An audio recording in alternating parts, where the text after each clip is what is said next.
I'm going to say this to all of the white people as a white person. We are the problem with this country. We have been the problem since day one. Since we designed this country to benefit white people. Beating black people, lynching black people, tearing out the fetuses, using babies as alligator bait, paying Charleston to beat our slaves, to whip them and put salt in their wounds by the day. Segregation, Jim Crow, the genocide of Native Americans, the Trail of Tears, Asians in internment camps, because how dare an Asian come to America? We have to put them in camps because we have to make sure America stays white. Stealing the land from Mexico, stealing the land from the Native Americans, stealing black people on the Middle Passage. Most of you people don't even know what the hell it is or how many people died or about the bull sharks that follow the ships because you don't care about actual history. Oh, hey, let's just take Hawaii. Let's go steal it. So it's clear that we are watching the fall of the American empire in real time. And there is a stark difference in the way that the white community is responding and how the black community is responding. The black community en masse has completely withdrawn. They fought, they campaigned, they warned us, and we chose the orange man anyway. And they're out. The white community, on the other hand, is fighting, those of us who aren't under Trump's spell. And there is this real sentiment that if we can just get Trump out of the way, then we can all get back to normal. But the thing is, that's not what God is doing. And I'm not a nihilist, but we're missing the point. The point is this white supremacist system has wreaked enough havoc. Enough. And God is judging it.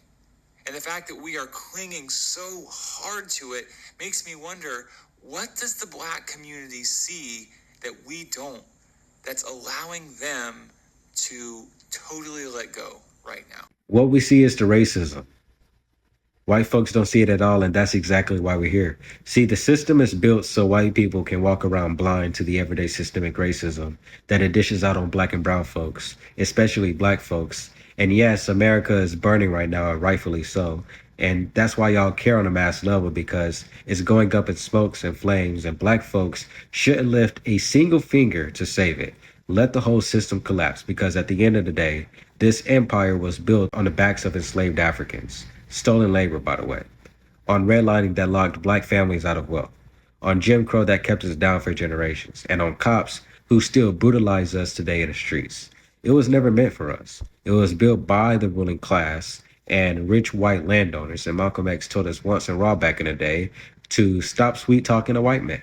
Tell a white man how you really feel, and let him know that if he's not ready to clean his house up, he shouldn't have a house and it should catch on fire and burn down. So if you won't tear down the racism, tear down the police terror and the capitalist greed that props it all up, then let the whole house burn. Don't get on this app talking about what do black folks see that white folks don't? Black people have been telling you for generations and generations and generations. It's the racism, white supremacy, capitalism, imperialism.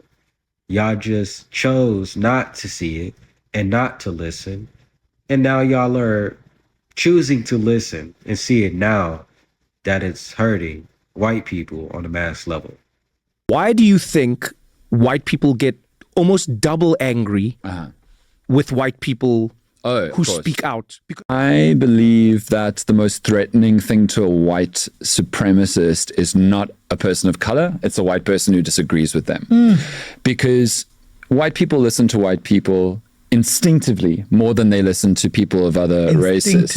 And I think that that is true of all different kinds of intersections. Men listen to men easily in a way they don't listen to women. Straight people listen to other straight people in a way instantly that they don't listen to queer people. So you think it's a power thing? I think that if somebody has an agenda of trying to create a world in which black people are lesser or black people are like this, for white people to all agree with them with, the most threatening thing to them is a white person who goes, you're wrong. Because that white person could make other white people think, oh, maybe he is wrong. Maybe black people aren't actually like this. Maybe it's not like that. Some of them aren't doing a project for trying to convince everybody that black people are worse. Some of them just have deep-seated, unacknowledged racism within themselves. They conceive of races as teams. My team is the white team. Dan, you're white, you're on my team. Automatically. And teams compete in sport. Yeah. So you need, as a white person, Dan, on the white team, we need to be working together to look after our team. If you say anything that criticizes white people, you are harming the white team's attempt to win, and you are strengthening another team's attempt to win. That is a fundamentally, subliminally racist conception of how race should be most important in the way that you build power and protect community. Funniest part about that whites only town in Arkansas, black folks ain't mad, and you're mad, we not mad. So there's a brand new whites only town in Arkansas, and the gag is black people don't even care. Now, I've seen the comments. Aren't black people upset? Why are you mad about this?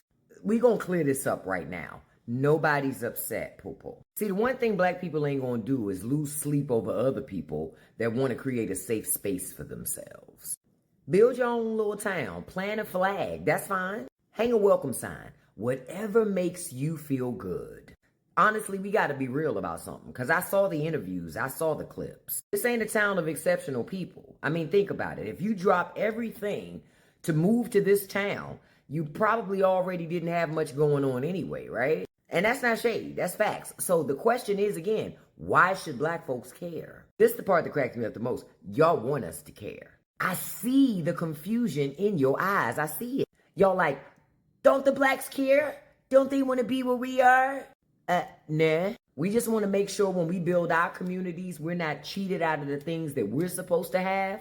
That's all we care about, boo. And it's wild because history has shown as soon as black people do build their own thriving spaces, what happened? Some of your people roll up and burn the whole thing down.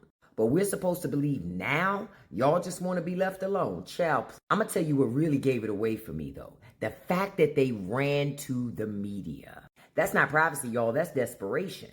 Numbers must be low. If you got to beg the evening news to let them know that you exist, waitlist my ass. See, if black folks were building their town, the media would be the last people that we want to know about it.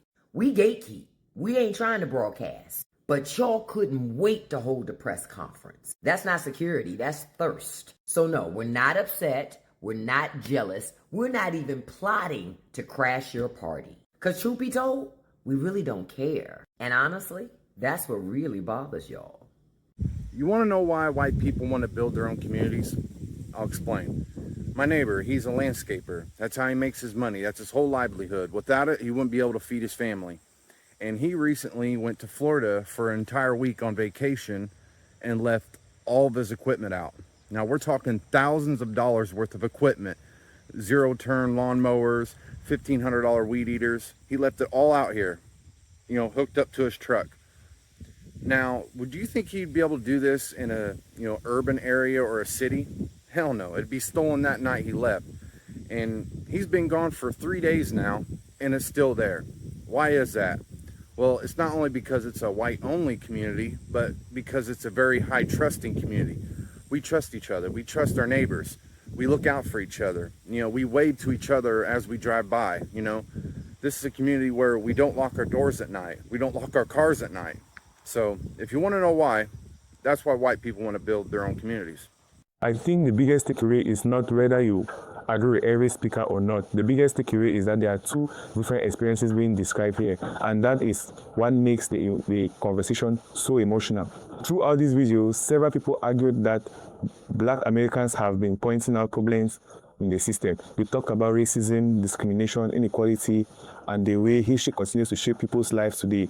The argument is that these concerns were often ignored until a large group of people started feeling the effects of political and social instability. Whether you agree with the perspective completely, partially, or not, it's important to understand why these conversations need to happen. People don't usually hold on to these kind of things for decades without a reason. There are real experiences, real histories, real emotions, and real discussion. What also stood out for me is how differently people interpreted the same events. Some speakers see America as fundamentally broken and in need of a major change. Others see America as a country with problems, but also with communities that function well because of trust, stability, and shared values. Those are very important interpretations of the same country. Is where do we really want to go from here? If people truly want a better future, does it come from separating into different groups, communities, or does it come from finding ways to address the concerns while building trust across those differences? That is the question that America has been wrestling for a very long time now. I also think it's important to remember that social media often amplifies the loudest and most extreme voices. The reality of everyday life is usually more complicated. Most people are not spending every day fighting online. Most people are trying to take care of their families, build a future, find opportunities, and live in peace. At the same time, history matters, people's experiences matters, and people are expressing frustration, anger, and disappointment. It is worth asking what led to them to make them feel that way. For me, the value of conversations like this isn't that everyone agrees. The value is that it forces people to think about issues they might otherwise ignore. It forces people to examine assumptions, challenges, and I want to hear from you. What was the strongest point made in this video? Which speaker made the most convincing argument? Was there anything you strongly disagreed with? Let me know in the comment. If you enjoyed reactions like this and want more discussions about Black culture, history, and current events, please subscribe to Blackwood Dispatch and turn on all the notifications. Thank you for watching, and I'll see you in the next one.